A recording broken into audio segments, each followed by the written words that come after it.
Damai taman situasi, limpahan kasih, sayang sejati, seharum semerbak kasturi, mengharumi hidup insani, indahnya damainya keluarga yang bahagia. Itulah idaman impian setiap insan yang... Baik, bismillahirrahmanirrahim. Assalamualaikum warahmatullahi wabarakatuh.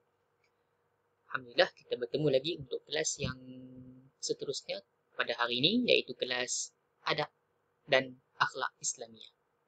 Jadi, saja Ustaz buka lagu tadi sebab benda ataupun lagu tadi tu ada kaitan dengan kita punya tajuk pembelajaran kita pada hari ini. Okey, tajuk baharu yang kita akan masuk pada hari ini. Okey, cuba kamu buka buku teks adab muka surat 24. Okey, buku teks adab muka surat 24. Apa yang kita akan belajar pada hari ini ialah adab dalam keluarga. Okey, kita nak mencapai keluarga yang bahagia tu, dia sebelum nak menjadi keluarga yang bahagia, kita mesti tahu dulu adab-adab dia. Dia ada cara dia nak menggapai ataupun mencapai sebuah keluarga yang bahagia. Okey, jadi kita akan belajar pada hari ini. Tajuk adab dalam berkeluarga. Okey, cuba tengok skrin ni kalau yang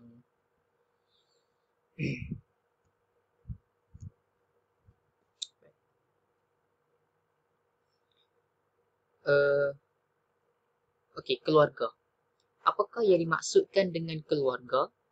Keluarga ni adalah kaum kerabat dan saudara mara terdekat termasuk ibu bapa, datuk, nenek, adik beradik, bapa saudara dan emak saudara. Senang cerita, benda yang ada sangkut paut dengan kita, adik-beradik kita, saudara-saudara kita, itulah yang kita boleh kategorikan sebagai keluarga kita.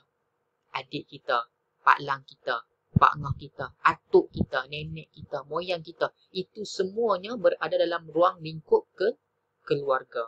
Okey? Boleh faham? Okay. Settle yang tu. Kita masuk yang seterusnya.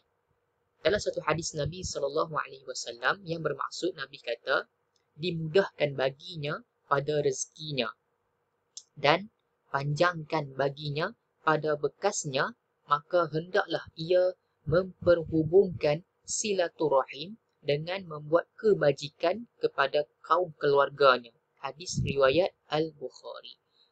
Berdasarkan hadis yang disebut oleh Nabi SAW ini, apa yang kamu semua dapat ambil iktibar ataupun ibrah ataupun pengajaran daripada hadis ataupun apa yang disebut oleh Nabi SAW ini ialah kita kena nampak.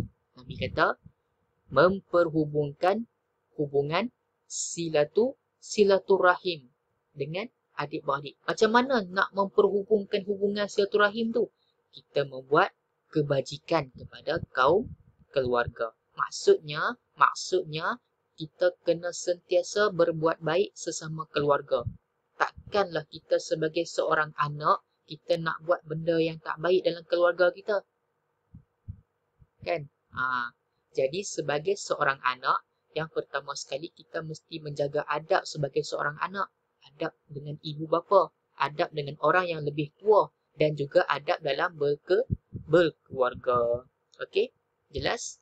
Bila mana kita buat benda macam tu, kita memperhubungkan hubungan silaturahim, kita merapatkan lagi hubungan dengan keluarga kita, dengan saudara mara kita, maka Allah janji, Allah akan kata, akan dipermudahkan baginya rezeki. Allah Ta'ala akan bagi rezeki kepada kita.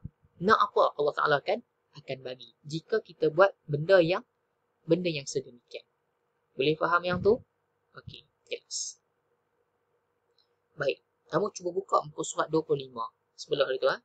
Kat buku teks, dekat sini pun boleh tengok. Adab bergaul dengan keluarga. Ada 3 poin dekat sini yang disebut dalam buku ni. Baik, yang pertama sekali ialah sentiasa menasihati ke arah kebaikan. Ke arah kebaikan, nasihat. Itu yang pertama.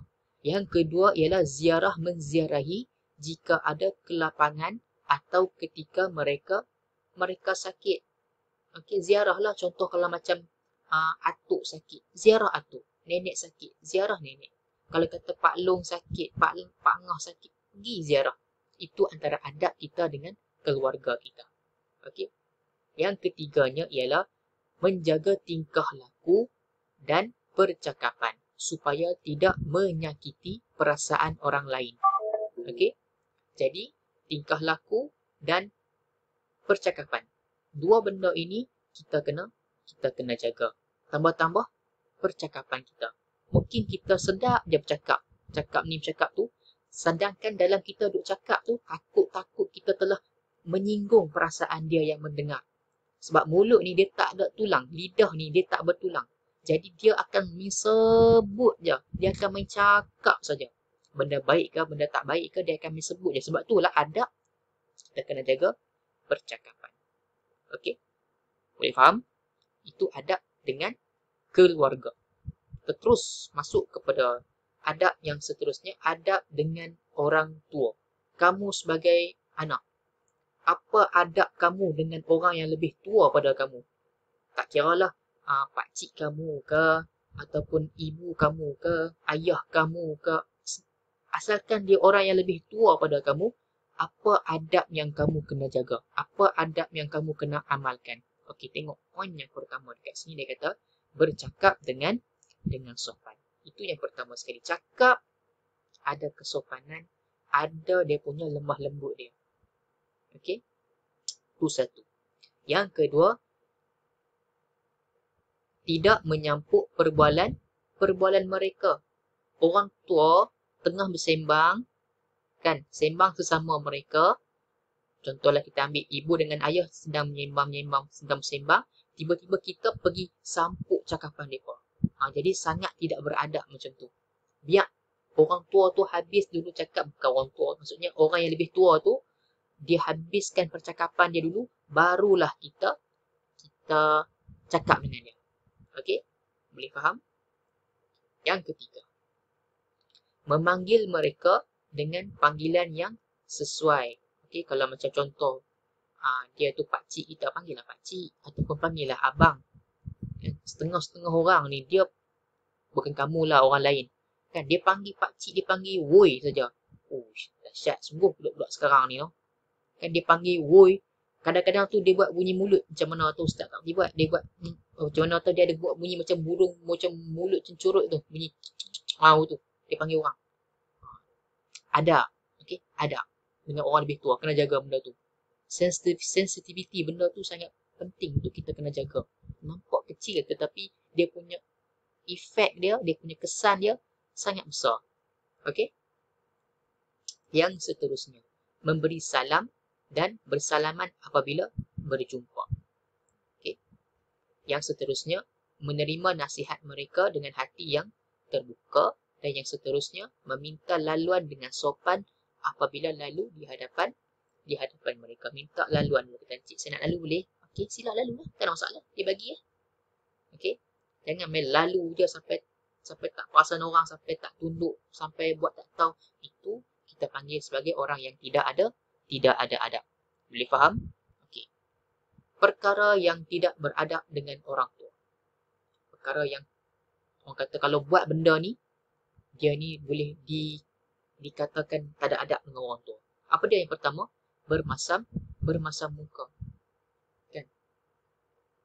Bermasam muka ni adab lah. Kita berjumpa dengan orang tua, kita masam muka, tak senyum dan sebagainya. Sedangkan Nabi sebut, senyum itu adalah sedekah. Kita senyum saja dengan orang, itu dah dikira sebagai sedekah. Dapat pahala tak ustaz? Ya, dapat pahala. Sebab kita mengamalkan sunnah. Nabi SAW apabila berjumpa dengan para sahabat, Nabi akan sentiasa senyum je. Nabi seronok je. Orang bila mana orang tengok muka Nabi, orang lihat wajah Nabi SAW, orang akan rasa tenang, rasa seronok, rasa gembira. Sebab apa? Sebab mereka tengok Nabi gembira dengan manisnya muka Nabi, senyum Nabi tu. Jadi orang yang berada dekat sekeliling Nabi berasa seronok, berasa happy. Okay? Tapi bila mana kita bermasa muka, maka itu antara orang yang tidak ada. Yang kedua, bercakap dengan kasar. Okay? Bercakap dengan kasar, kita cakap tu sampai tahap kita tinggi suara ke, tak boleh lah, betul lah, tak ada. Yang ketiga, menyampuk perbualan mereka. Ustaz cerita tadi lah. Okay? Orang tua duduk sembang, kita pergi menyampuk, tak boleh lah. Okay? Yang keempat, melawan cakap orang tua. Okay.